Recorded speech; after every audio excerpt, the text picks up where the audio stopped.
தமிழகத்தில் முதல் முறையாக கூட்டணி ஆட்சி அமைந்த வரலாற்று சிறப்புமிக்க நிகழ்வு இன்று நடைபெற்றுள்ளது. காங்கிரஸ் கட்சியின் குரல் 59 ஆண்டுகளுக்கு பிறகு அமைச்சரவையில் ஒலித்துள்ளது. 2026ஆம் ஆண்டு சட்டமன்ற தேர்தல் முடிவுகள் ஆச்சரியங்களையும் திருப்பு முனைகளையும் ஏற்படுத்திய தேர்தலாக அமைந்திருக்கிறது. தமிழக வெற்றிக் கழக தலைவர் ஜோசப் விஜய் முதலமைச்சராக கடந்த 10ஆம் தேதி பதவியேற்றார். அவரோடு 9 அமைச்சர்களும் பதவியேற்றனர். இந்நிலையில் இன்று தமிழக அமைச்சரவை விரிவாக்கம் செய்யப்பட்டது. தமிழக வெற்றிக் கழகத்தை சேர்ந்த 21 பேரும் காங்கிரஸ் கட்சியை சேர்ந்த கிள்ளியூர் சட்டமன்ற தொகுதி உறுப்பினர் ராஜேஷ்குமார், மேலூர் சட்டமன்ற தொகுதி உறுப்பினர் விஸ்வநாதன் ஆகியோர் அமைச்சர்களாக பதவியேற்றனர். ராஜேஷ்குமார் என்னும் நான் சட்டப்படி அமைக்கப்பெற்ற இந்திய அரசியலமைப்பின்பால் உண்மையான நம்பிக்கையும் மாறா பற்றும் கொண்டிருப்பேன் என்றும் இந்திய நாட்டின் ஒப்பில்லாத முழுமுதல் ஆட்சியையும் ஒருமையையும் நிலைநிறுத்துவேன் என்றும் தமிழ்நாட்டு அரசின் அமைச்சராக உண்மையாகவும் உளச்சான்றின்படியும் என் கடமைகளை நிறைவேற்றுவேன் என்றும் அரசியலமைப்பிற்கும் சட்டத்திற்கும் இணங்க அச்சமும் ஒருதலை சார்புமின்றி விருப்பு வெறுப்பை விலக்கி பலதரப்பட்ட மக்கள் அனைவருக்கும் நேர்மையானதை செய்வேன் என்றும் ஆண்டோன் மீது ஆணையிட்டு உறுதிமொழிகிறேன். திரு பி. விஸ்வநாதன் அவர். நான் பி.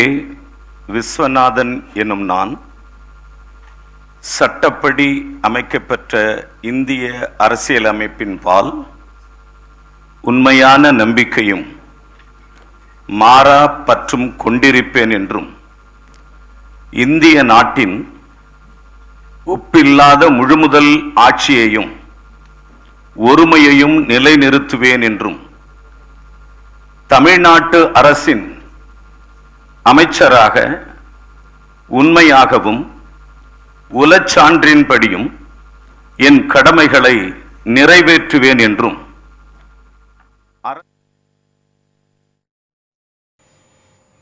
இது தமிழக அரசியலில் வரலாற்று சிறப்புமிக்க தருணமாக கருதப்படுகிறது.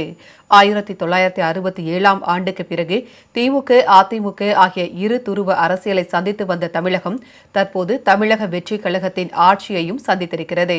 கூடுதலாக தமிழக வரலாற்றிலேயே முதல் முறையாக கூட்டணி ஆட்சியும் அமைந்திருக்கிறது. 1952ஆம் ஆண்டு ராஜாஜி காலத்திலும் அதற்கு பிறகு காமராஜர் காலத்திலும் மாற்று கட்சிகளுக்கு அமைச்சரவையில் இடம் கொடுக்கப்பட்ட போதும் அவர்கள் காங்கிரஸ் கட்சியில் இணைந்து விட்டார்கள் என்பதால் அது கூட்டணி ஆட்சியாக கருதப்படவில்லை. இன்றைய தினம் அமைந்திருப்பதுதான் முதல் முறையான கூட்டணி ஆட்சி. தற்போது ஏற்பட்டிருக்கும் சூழலை போலவே கடந்த 2006ஆம் ஆண்டும் தொங்கு சட்டமன்றம் அமைந்தது. அப்போது திமுக தனியாக 96 இடங்களில் மட்டுமே வென்றது.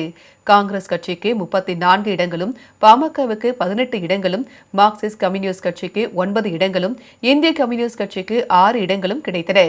ஆனால் திமுக மட்டுமே தனித்து ஆட்சி அமைத்தது. கூட்டணி கட்சிகளுக்கு அமைச்சரவையில் வாய்ப்புகள் வழங்கப்படவில்லை.